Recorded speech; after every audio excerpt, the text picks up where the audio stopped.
MBC와 함께하는 첫 학기 그리고 첫 강연이네요.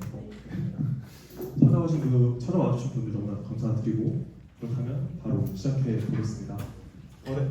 안녕하세요. 저는 서두르지 않고 이기는 법 꾸준함의 기술이라는 제목과 함께 꾸준함이란 어떤 것인지 또 제가 어떤 걸 느꼈는지에 관해서 말씀드릴 미디어 커뮤니케이션학과 라찬형이라고 합니다. 여러분 혹시 여러분의 어렸을 적, 여러분의 미취학 아동 때의 꿈은 어떤 것이었나요? 대통령이요. 대통령 뭐 있어요? 원해놓니? 혹시 또 다른 꿈 있으셨던 거 있을까요? 저 연예인이요. 아 연예인 맞아요. 연예인 저도 약간 그렇게 독창적인 그런 사람이 되고 싶었어요.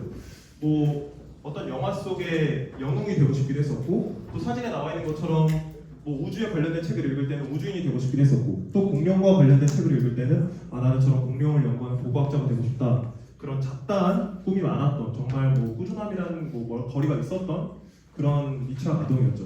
그런 저에게 한 가지 모멘텀 뭔가 꾸준하게 제가 좋아하는 한 가지 취미가 생기게 됩니다. 바로 야구였어요. 제가 한 초등학교 3학년, 4학년 때 어떤 가게에서 TV를 보는데 이제 막 우승을 확정짓고 좋아하는 어떤 야구 선수들의 어떤 열정과 그런 뭔가 의지, 그런 기쁨들이 막 드러나는 그런 장면을 보게 된 거예요.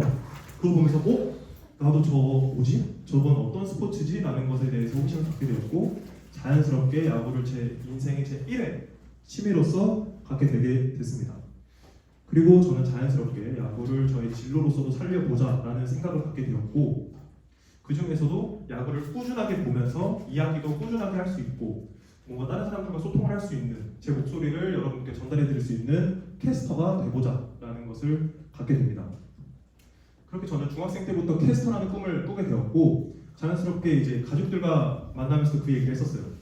그러자 이제 제 이모부께서 그런 말씀을 하셨습니다. 제 이모부께서 너가 이제 축구를 그리고 야구를 좋아하니 너의 어떤 그때 경기를 봤을 때 기억이라든지 어떤 감정을 글로 남겨보는 게 어떻겠냐. 너가 이제 글로 남겨보는 거랑 이제 그저 마음속에 담아두는 거는 크게 차이가 있다. 또 그거 글로 남기는 거는 너에게 스펙이 될 수 있다라고 말씀을 하셨죠. 하지만 저의 대답은 안 할래요였어요. 이유는 단순했습니다. 저는 꾸준하지 못했던 그런 학생이었기 때문이었거든요. 저는 당시까지만 해도 어떤 게임을 하더라도 정말 뭐 한두 달만 하면은 정말 쉽게 질리고 또 어떤 과자를 먹더라도 정말 그 과자를 미친 듯이 먹고 한두 달을 먹다가 금방 포기를 해버리고 그냥 다른 과자로 타버리는 그런 학생이었어요. 이렇게 저는 되게 꾸준함이 없던 그런 사람이었기 때문에 내가 이모부 말씀대로 블로그를 시작한다 한들 내가 지금 뭐 공부하는 거랑 병행할 수 없고 금방 이제 블로그를 포기해버린다면은 이게 의미가 있는 것일까? 라는 생각이 들었기 때문에 자연스럽게 이모부의 제안에 거절을 하게 된 것이었죠. 그렇게 저는 고등학교를 거쳐서 이제 20살에 대학교로 들어오게 됩니다.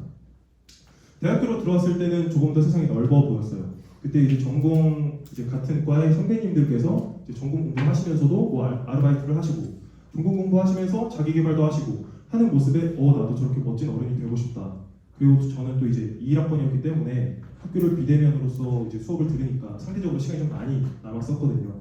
그렇다면 내가 지금처럼 학교도 다니지 않을 때 어떤 활동을 하면서 나의 어떤 진로나 어떤 나의 자기 능력을 향상시킬 수 있을까라는 것에 대해서 고민을 하게 됩니다.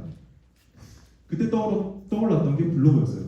이 선배님들께서 하시는 블로그를 보면서 맞아, 나도 중학생 때 이제 이모부께 이제 블로그를 하면 어떻냐라는 제안을 들었었지. 그래, 지금 해보자.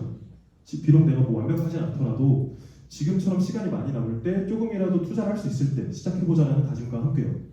그렇게 자연스럽게 블로그를 하자는 다짐과 함께 저는 제가 가장 좋아하는 취미 야구를 덧붙여서 블로그를 시작하게 됩니다. 그때가 2021년 5월 13일이었고요. 야구일기라는 제목과 함께 블로그를 시작하게 됐습니다. 꿈은 꽤나 원대했어요. 뭔가 이제 우리나라 같은 경우에는 월요일을 제외하고 화수목 금토일 총 6번 주 6회 경기를 하는데 이게 이제 3번, 2번의 시리즈로 나뉘어서 진행을 합니다.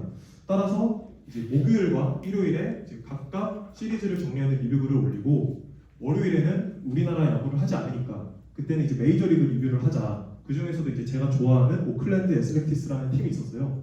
그래서 그 팀의 일주일간 경기를 총 정리하자. 그래서 최소 일주일에 3번 이상은 업로드할 수 있는 그런 블로거가 되자라는 다짐을 했죠.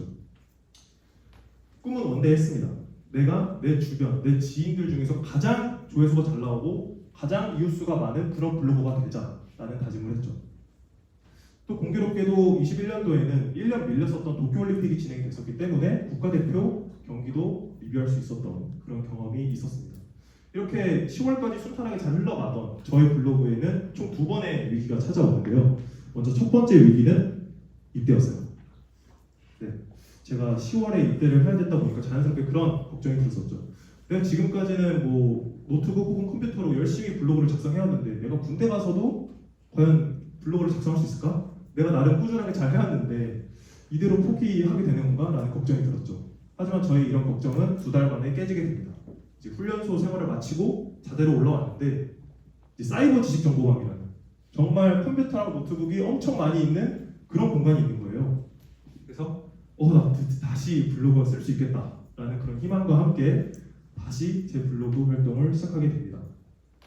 이렇게 무난하게 다시 제 블로그가 흘러갔었고 또 마침 뭐 여가 시간에는 할 게 없었으니까 이제 22년도까지 꾸준하게 이어갔었는데 그런 22년 10월에 또 하나의 시련이 찾아오게 됐어요. 바로 매너리즘이었습니다. 다시 말해서 권태기가 찾아온 것이었죠. 제가 쓰는 이런 글들이 뭔가 양은 쌓아가고 있는데 제 능력이 향상되는 것 같지는 않고 그리고 제가 주 3회 이상 업로드해야겠다라는 다짐을 했는데 정작 뭐 다른 사람들이랑 같이 밥 먹게 되고 같이 놀게 되고 하다 보니까 자연스럽게 후순위로 블로그를 두게 되고 그러다 보니까 어느 순간부터는 제가 글을 좋아해서 쓰는 게 아니라 어찌저찌 그냥 뭐 때우기 위해서 메우기 위해서 귀찮음과 함께 글을 쓰는 날이 점점 늘어나게 되는 거예요. 심지어 어떤 때가 있었냐면은 이제 야구는 야외에서 하는 스포츠이다 보니까 비가 올 경우에는 뭐 농구장이 아닌 경우에는 어쩔 수 없이 경기가 취소가 됩니다.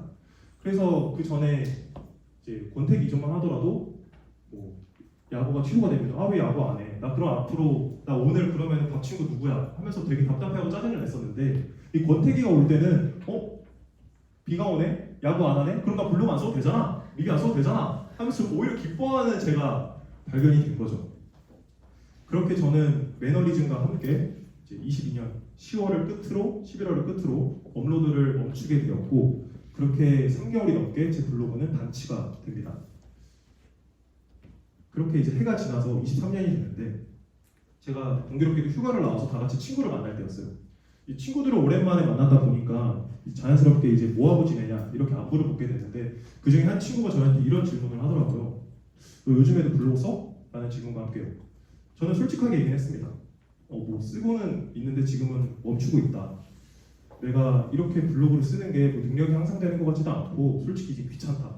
어쩔 수 없이 내가 지금까지 유지한 게 아까워서 그냥 한두 번씩 들어가는 게 전부다. 라면서요. 그때 그 친구가 저한테 이런 얘기를 하더라고요. 너 블로그 얼마나 했다고 했지? 내가 한 1년 반 정도 했었지. 그리고 글은 한 200개 정도 썼던 것 같아. 라는 얘기를 했는데 그때 그 친구가 저한테 이런 얘기를 하는 거예요. 야, 너 진짜 꾸준하게 했다. 나라면 그렇게 하지도 못했을 것 같아. 라고요. 그러니까 저는 이렇게 얘기했습니다. 근데 꾸준하게 대단해? 오랫동안 한 게 아니라 잘해야지. 잘한 게 대단한 거 아니야? 라는 말과 함께 그때 제 친구가 했던 답변이 저에게 어떤 정신을 일깨워준 그런 한마디였습니다. 야, 꾸준하게 무언가를 하는 것 자체가 능력이야. 나라면 하지도 못했을 것 같아. 그리고 너 중학생 때, 고등학생 때는 너가 꾸준하게 하지 못할까 봐 하지도 않았었다며. 근데 너 지금까지 꾸준하게 잘 했잖아. 라는 말과 함께요. 그 친구의 말을 들으니까 제가 그때 벙 쪘습니다. 저는 지금까지 저에게 가장 부족했던 꾸준함이라는 능력을 그 누구보다 잘 갖고 왔고 또 누구보다 잘 다듬어 왔다는 것을 깨달았기 때문이죠. 조금 더 이야기를 바꿔볼게요. 여러분 혹시 유퀴즈 온 더 블럭이라는 프로그램 아시나요? 네. 저도 정말 종종 챙겨보고 있는 그런 프로그램인데 이때 나영석 PD님이 게스트로 나오셨던 적이 있었어요. 그때 조세호님이 이런 질문을 하셨죠. 혹시 나 PD님 인생에 가장 영향을 끼친 대중문화 스타가 있다면 누구신가요? 여러분은 누구를 생각하세요? 강호동님, 노홍철님, 유재석님. 그렇죠. 저도 정말 유명한 연예인분들이 많이 떠올랐는데 그 중에서도 저는 강호동님을 생각을 했어요. 왜냐하면 나영석 PD님이 유명해진 프로그램이 1박 2일이고 그 최전성기 1박 2일 시기에 함께했던 사람이 강호동이니까 당연히 강호동이겠지. 왜냐면 내가 가장 잘 나가고 내가 이제 막 붕 떴을 때 그런 인물이 그때 함께했던 그 메인 MC가 강호동이었으니까 라고 생각을 했죠. 그리고 나영석 PD님의 답변은 제 예상대로 강호동님이었어요. 그런데 강호동님을 선택한 이유는 제 예상과는 조금은 달랐습니다. 근데 나영석 PD님이 이런 말씀을 하세요. 그때 신소엽이 촬영을 하고 있을 텐데 제 앞에서 노란 쫄쫄이 입고 호동이 형이 코끼리코를 돌고 있는데 그런 생각이 들더라고요. 저 형 진짜 나랑 오래 일했다. 저 형이 5년 전에 나랑 뭘 했지? 5년 전에 이런 일을 했었지. 10년 전에는 저 형이랑 나랑 뭘 했지? 1박 2일을 같이 했었지. 15년 전에는 뭘 했었지? 뭐 엑스맨을 했었지. 근데 저 형이 원래 20년 전, 30년 전에 뭐 했었지? 씨름 선수였지. 근데 어떻게 씨름 선수였던 사람이 지금까지 연예계에서 꾸준하게 일을 하면서 어떻게 최정상의 자리에 함께 할 수 있을까? 저 형도 참 대단하다 라고 얘기를 하는 거예요. 그리고 나영석 PD님은 마지막 이런 말씀을 덧붙입니다. 옛날에는 대단한 사람이 대단해 보였거든요. 근데 요즘에 오랫동안 꾸준한 사람이 너무너무 대단해 보이는 거예요 라는 말과 함께요. 여러분 혹시 잘하는 게 중요하십니까? 아니면 꾸준한 게 중요하십니까? 뭐 쉽게 답을 내리실 수 있는 분도 계실 거고, 아까 이제 나영석 PD님이 말씀하신 걸 들었다면 조금 더 망설여지실 수도 있어요. 저 역시 매너리즘이 오기 전까지 당연히 잘하는 게 중요하다고 생각하는 사람이었습니다. 왜냐하면 저희가 어떤 시험을 보거나 누구한테 평가를 받을 때 그때 잘하는 게 중요하지 저희가 얼만큼 시험 준비를 했고 저희가 이것을 위해서 얼만큼 노력했는지가 중요하지 않잖아요. 그것을 받아들여지진 않고요. 하지만 이제 우리 시대의 국민 MC 그리고 그 국민 MC와 10년 넘게 일했던 정말 그 최정상의 PD가 정작 잘하는 것이 아닌 꾸준함에 대해서 포커싱을 맞추고 또 그거에 대해서 강조를 하는 건 약간 아이러니하게 느껴지실 수도 있을 거예요. 혹시 여러분 최고로 잘한다의 기준, 뭔가 예를 들어서 여러분이 수능을 보셨어요. 수능을 보셨을 때 최고로 잘한다의 기준은 어떤 게 있을까요? 만점. 그렇죠? 1등급. 바로 답이 나오시죠? 여러분이 토익을 만약에 보신다고 가정을 할게요. 토익을 봤을 때 최고로 잘한다의 기준은 무엇일까요? 990점. 바로 만점이죠. 이렇게 쉽게 답이 나옵니다. 잘한다의 기준은 정량화되어 있죠. 그렇다면 질문을 약간 바꿔볼게요. 최고로 꾸준하다의 기준은 무엇일까요? 자, 예를 들어서 제가 오늘부터 일과물을 런닝한다고 가정을 할게요. 자, 제가 얼만큼 해야 최고로 꾸준할 수 있을까요?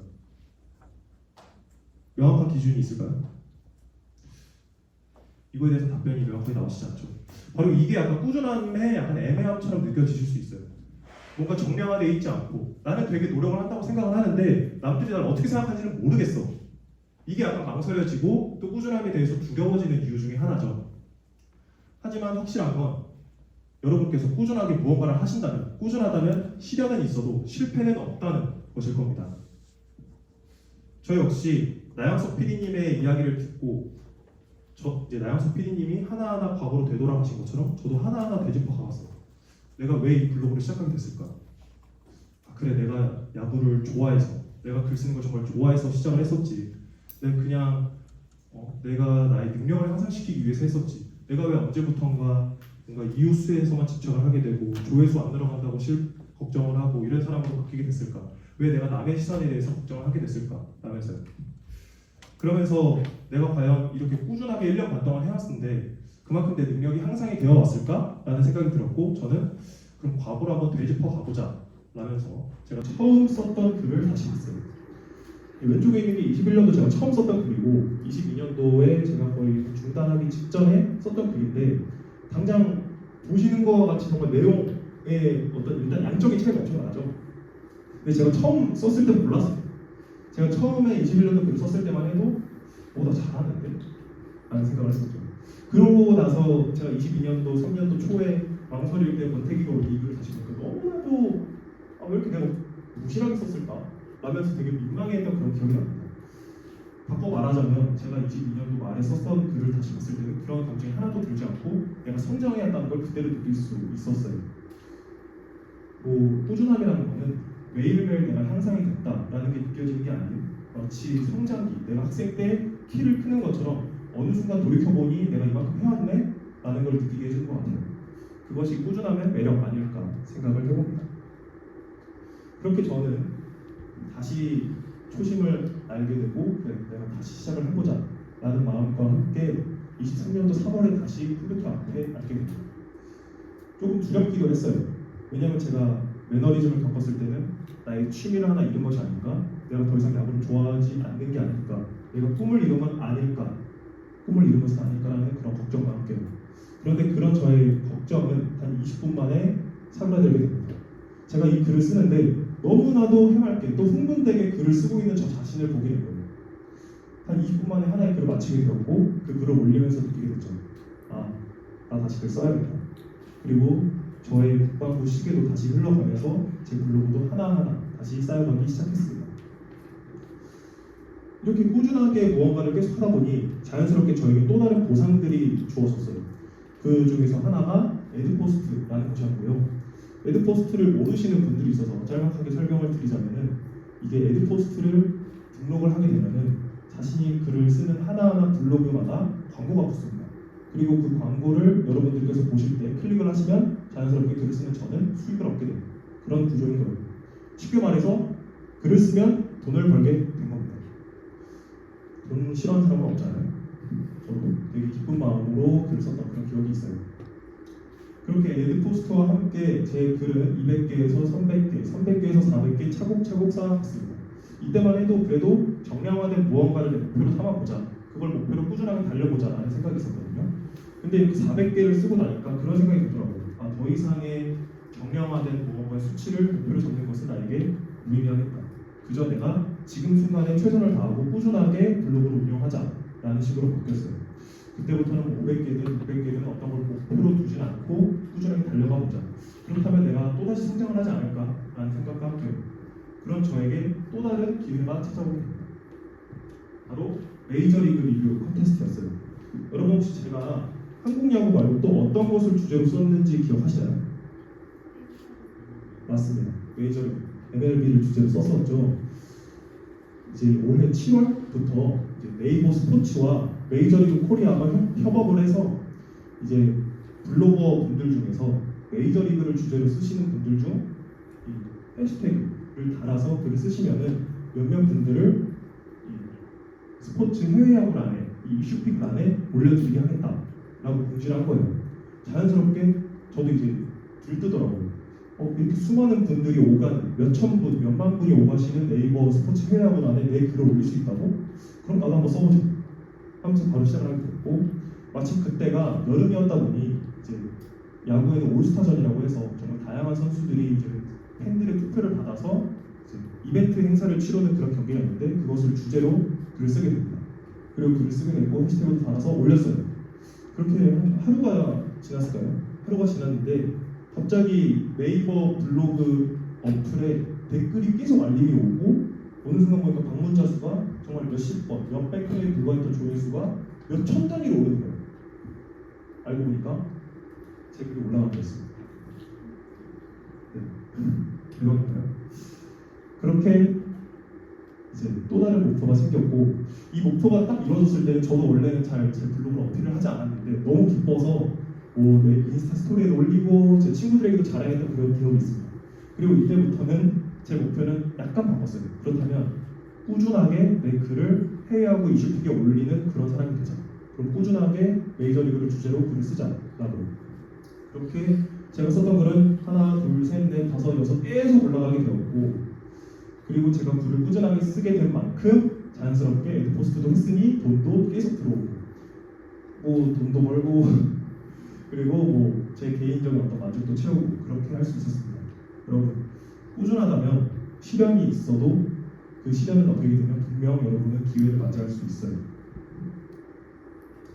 그리고 여러분들이 좋아하시는 돈, 그 돈에 대한 지표도 이렇게 6만원, 4만원 이렇게 벌고 제가 400개를 목표로 글을 썼었는데 지금 486개까지 글을 쓰고 또 조회수가 자연스럽게 오르다 보니 4만대, 5만대였던 방문자 수도 13만대 하고 이웃도 1190명까지 찍게 되었죠.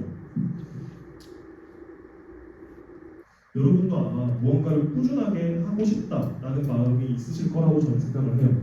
하지만 이렇게 무언가를 꾸준하게 하고 싶다라는 그런 마음을 망설이게 하는 것은 저는 이거라 생각합니다. 어떻게 해야 완벽하게 할 수 있을까? 어떻게 해야 완벽하게 준비가 해서 그 완벽한 모습으로 시작을 할 수 있을까? 저도 그랬습니다. 이왕이면 제대로 하고 싶었고 이왕이면 최고가 되고 싶었고 서두에 말씀드렸듯이 제가 제 주변에서 제일 유명한 블로거가 되고 싶었어요. 그러다 보니까 정작 제가 망설이게 되더라고요. 완벽한 상태로 뛰어들어야지. 완벽한 상태로 시작을 해야지 않아서. 저는 지금 이렇게 말씀을 하고 있는 이 내뮤제라는 동아리에서도 그런 생각을 했었어요. 내가 강연을 할 때 온전히 다른 사람들의 시간을 뺏지 않고 무언가를 줄 수 있는, 울림을 줄 수 있는 그런 연사자가 될 때까지 준비를 해서 내뮤제에 들어와야겠다 라고 하니까 하염없이 시간만 흐르고 있더라고요.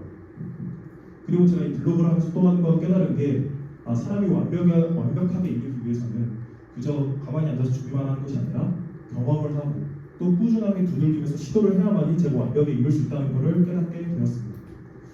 이런 제 얘기를 들으면서 그래 나도 꾸준하게 하고 싶어. 근데 어떻게 해야 꾸준함을 유지할 수 있을까라는 의문이 드시는 분들이 계실 텐데 그런 분들을 위해서 제가 짤막하게나마 꾸준함에 관련한 팁들을 설명드리고자 합니다. 먼저 총 네 가지가 있는데 먼저 첫 번째는 그럼에도 사랑하는 것을 쫓아라 예요. 뭔가 낭만 좀 있나요? 제가 이 블로그를 시작하고 나서 권태기가 왔을 때 아마 제가 관심 없는 어떤 소재를 하거나 또한 제가 재미없어하는 것을 억지로 했다면 저는 그 권태기가 왔을 때 쉽게 포기를 했을 것 같아요. 그럼에도 제가 꾸준하게 다시 고개를 돌리고 나 다시 시작할까? 라고 하면서 다시 제 이목을 집중시켰던 이유는 제가 그만큼 사랑하고 또 좋아했던 글쓰기와 야구가 있었기 때문이라고 생각을 해요. 물론 이렇게 얘기를 하는 저도 매 순간 행복하게 글을 쓰지는 못하는 것 같습니다. 아마 10번 정도 글을 쓰면은 그 중에 7번, 한 7월 정도는 그래 글 써야지, 의무적으로 글 써야지, 그래 밀리면 안 되니까, 꾸준하게 유지해야 되니까 이런 정말 귀찮음이 담긴 그런 마인드로 글을 쓰게 되는 것 같아요. 반면 정말 10번 중에 3번, 3화를 정도의 순간에는 나 이 주제로 빨리 글 쓰고 싶다. 이 주제로 글을 쓰면은 뭔가 돈 벌 수 있을 것 같아. 빨리 글 써야겠다라는 그런 설렘의 순간이 있어요. 그런 3알의 설렘이 저에게 그 다음 글을 써야겠다, 그 다음 이 블로그를 꾸준하게 유지해야겠다 그런 원동력의 계기가 되는 것 같아요. 마치 10번 중에 7번을 실패해도 3번을 성공하면 그 다음을 기대하게 만드는 야구처럼 말이죠. 그 다음은 스스로가 자신의 1호 팬이 되지 않을까. 이거는 1번보다 조금 더 어렵게 느껴지실 수도 있을 것 같아요. 왜냐하면 정말 여러분들 중에서는 자기 스스로에게 가장 엄격하신 분들이 정말 많더라고요. 하지만 우리가 어떤 매너리즘에 빠지고 권태기에 빠지고 혹은 어떤 슬럼프에 빠졌을 때 자기 자신에게 위로를 건넬 줄 알고 또 자기 자신에게 칭찬을 건넬 줄 아는 사람이 자기 자신으로부터 시작이 되었다고 저는 생각을 해요. 왜냐하면 저희가 아끼고 저희가 사랑하는 제 주변 사람들, 제 친구들, 가족들이 제가 힘들 때마다 늘 옆에 있어주지는 않으니까요. 그러니까 여러분들이 힘들 때는 여러분 스스로부터가 자기 스스로에게 위로를 건넬 줄 알고 또 칭찬과 어떤 의욕을 북돋아줄 수 있는 그런 사람이 되셨으면 좋겠습니다. 그리고 그 다음으로는 우상향의 기회까지 꾸준히 준비하자예요. 제가 앞서 말씀드렸듯이 꾸준하게 무언가를 시도할 때 망설이게 하는 건 내가 이거를 함으로써 어떤 나에게 성장이 될까? 나에게 도움이 될까? 이런 어떤 의구심이 들 때라고 생각을 해요. 예를 들어서 대회를 준비한다면 내가 이거 입상을 할 수 있을까? 돈을 벌 수 있을까? 이런 망설임처럼. 하지만 제가 아까 말씀드렸듯이 꾸준하다면 시련은 있어도 분명 기회와 역시 존재합니다. 그리고 제가 에드포스트 혹은 메이저리그 리그 컨테스트를 맞이했던 것처럼 말이죠. 만약 제가 권태기를 맞이해서 그 순간 블로그를 관뒀다면 지금처럼 여러분 앞에서 내뮤제의 어떤 컨텐츠 팀으로서 그렇게 말할 기회가 있었을까요? 분명 여러분이 꾸준하게 무언가를 하신다면 그런 우상향의 기회는 반드시 찾아올 것이고 여러분의 능력도 향상되리라 믿습니다. 마지막으로는 부족한 부분을 보완하자예요. 꾸준함이라는 것은 단순히 어떤 컨트롤 C, 컨트롤 V 반복되는 일상은 아니라고 저는 생각을 합니다. 여러분이 어떤 거를 하셨을 때 이것이 약간 부족하다고 느껴지시고 이런 장점을 조금 더 살려야겠다라고 느끼시면은 꾸준하게 보완해가시면서 그런 꾸준함을 유지할 수 있는 게 중요하다고 생각을 해요. 저를 예로 들자면은 저는 이제 앞서 말씀드렸듯이 야구일기라는 이름으로 블로그를 시작했는데 제가 네이버에 제 블로그를 검색하니까 자꾸 AI가 야구일기로 검색하시겠습니까라고 자꾸 바뀌는 거예요. 근데 또 야구일기라는 블로그가 또 따로 있어요. 그러니까 그분들에게 자꾸 이제 조회수가 빠져나가는 거 아닌가 그런 생각이 들더라고요. 그래서 이제 블로그 이름도 에이스의 환상야구라는 이름으로 다시 바꾸었고 또 이제 제가 블로그를 운영을 하면서 아까 이제 21년도와 2년도 글을 보셨듯이 이 부분은 좀 더 내용을 추가해야겠다.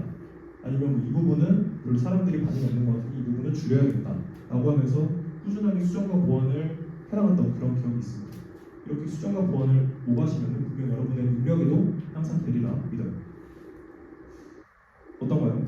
뭔가 꾸준함이란 내가 했을 때는 정말 뭐 당연하게 느껴지고 정작 남이 하는 걸 볼 때는 정말 대단하다 라고 느껴지는 그런 어떤 두 가지의 얼굴을 지닌 이중적인 단어 같아요. 저 역시 다른 블로거분들이 하시는 걸 볼 때 이분 진짜 꾸준하시다, 이분 진짜 글 많이 쓰셨다 했는데 저보다 글개수 적으시고 저보다 늦게 시작하신 분들도 꽤 많더라고요.